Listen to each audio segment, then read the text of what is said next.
How much wealth creation are you losing by not capitalizing on black swan events?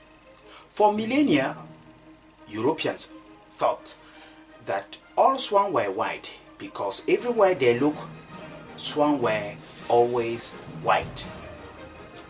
Till in year 1697, the Dutch explorer Willem de Vlamingh saw a black swan in his expedition in Australia, and sure enough, one single observation can destroy millennia of confirmation of belief, right?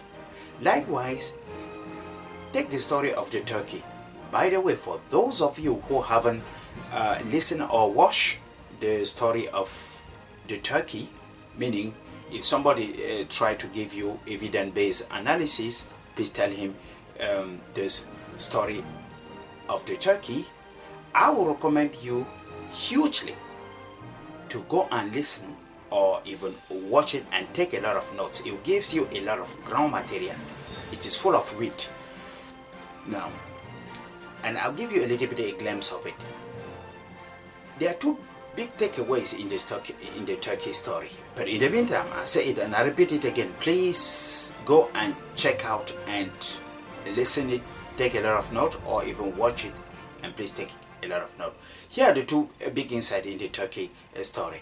It is number one, the black swan event that happened to the turkey, a black swan here, it is basically a metaphoric way of expressing something. Here, it is something random, a surprise that happened to the turkey, but not to the butcher, right? In another way, what I'm trying, the turkey become 2 days before Thanksgiving, the turkey becomes dead meat, right? And the whole idea of the turkey story is not to be a turkey, but a butcher. That's the first idea. Now, the second thing is that randomness doesn't look random, as I always say. In another word, uncertainty doesn't look uncertain. Don't be fooled by historical trend, right? In another, don't make your inference based to what you have seen or to the facts, which imply, another way of putting it, it is using hindsight as foresight. Don't be victim of that. Don't fall short of that, right? This is the second big takeaway of the turkey story. But once again, please, I recommend you to go and check it. Now, if you are employees, after 40 years, you are laid off the streets, you have a negative black swan, right? Take the tsunami of 2003. The consequences were humongous. There are a lot of people who lose their life, just like that. Okay, but the black swan can also be positive. Let me give you practical. Take the invention of computer, the internet, which, by the way, previously was a military application. Today, it is used as means for communication and business purposes. Now, consider also the Viagra. Beforehand, it wasn't that researchers were looking something to improve the life of men in their 70s or 80s. No, that wasn't the main purpose. The Viagra basically was a side effect of hypertension drug. And by the way, there were a lot of nurses calling from the floor. Doctors to come because they couldn't understand what was happening with men laying in the bed in the hospital. Now, take also aspirin. Aspirin was made for headache, and then it turned out to be a fibber reducer, and today it is used as a blood thinner. These are examples of positive black swan. The black swans, in a way of saying, is just because you never see something happen doesn't mean it won't. Meaning, sometimes even highly improbable happens, and a more simplistic way, the black swan event is something that's happened as a result of our incomplete knowledge of understanding the world. Pretty straightforward and very simple. And furthermore, the black swan is about robustness of certain class of event we cannot compute or we cannot predict. Let me give you a practical example. Picture yourself, you are owner of a membership site or many membership sites, right? You have, for example, a list of 100,000 people, and monthly your employees bill, let's say, the 100,000 customers that you have. Maybe let's say $50 or $100, depending on how you decide the product, what they are going through. Okay, now you see, monthly you have a system that is set to be predictable. In another word, you can see steadiness, which by the way makes you fragile in the long run. Why? Because time is the best detector of anything that is fragile. Now, why would that be? Because when something is steady, the risks are hidden. Another way of saying it is like, just because something did not break in the past doesn't imply it cannot break in the future, right? But most people take the past and use it as foresight, meaning they take the past and predict the future, which in reality, no, in the world that has become more random, let's say more complex due to globalization and internet, there is a high rate of complexity and a high decrease of predictability, right? And by the way, 90% of epidemiological study in computer fail to replicate in real life. This is what we call the statistical knowledge, meaning this is not experimental knowledge but made on computer. Why? Because with the rise of complexity, there is a lot of coincidences, but a lot of vendors of product or software out there won't tell you that, right? They won't tell you that. Basically, everyone will be there selling his own stuff in a sense where he will tell you he can predict. If it was the case, we wouldn't have suffered the financial crisis of 2008. Remember, the best mathematician, the best and the great mind out there weren't able to predict it, right? They are basically events that we cannot predict, but just because we cannot predict doesn't imply it cannot happen. That's number one. Number two, it doesn't also imply that we cannot benefit from the unpredictable. And this is the reason why optionality profit is here. Now,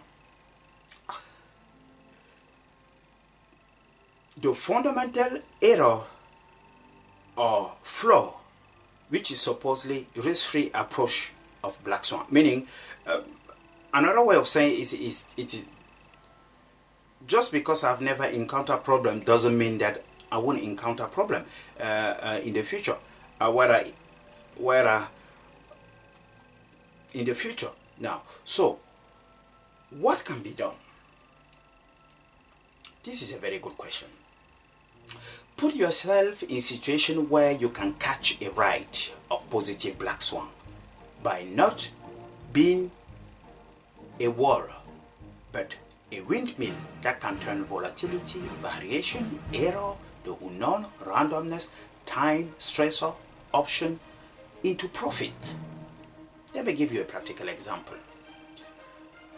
Become an artist, or a writer, or a book publisher, or an entrepreneur, or a venture capitalist, or go into biotechnology with scalable product. The key word here is to invest yourself in, let's say, in things that are scalable. And this profession by definition belong to extremistan. And for those of you who doesn't know what is extremistan is the province that is dominated by the exception. Yes, let's say if you take a book publisher, why is that they buy different books, a lot of tons and tons of, because they know among these books close to 1 or 2% will bring half of the profit. Just line up 1 million authors and you will see that maybe just 1% represent close to 50% of all the profit or the benefit. Or write a bestseller, right? That single exception change your life in a fraction of second, right? In another word, in extremistan is dominated by the exception, right? Now, but if you are selling or trading your time for money, for example, you are an employee or a dentist or a massage therapist, you name it, you are waiting in vain. Why? Because social profession belong to mediocristan, and in mediocristan it is governed by the collection of the regular. It is what you do on day-to-day basis that will determine, let's say, your income at the end of the week or of the month. You see, it is that collection. Whereas a person who is, let's say, maybe an entrepreneur or a writer or a book publisher or an artist or a venture capitalist,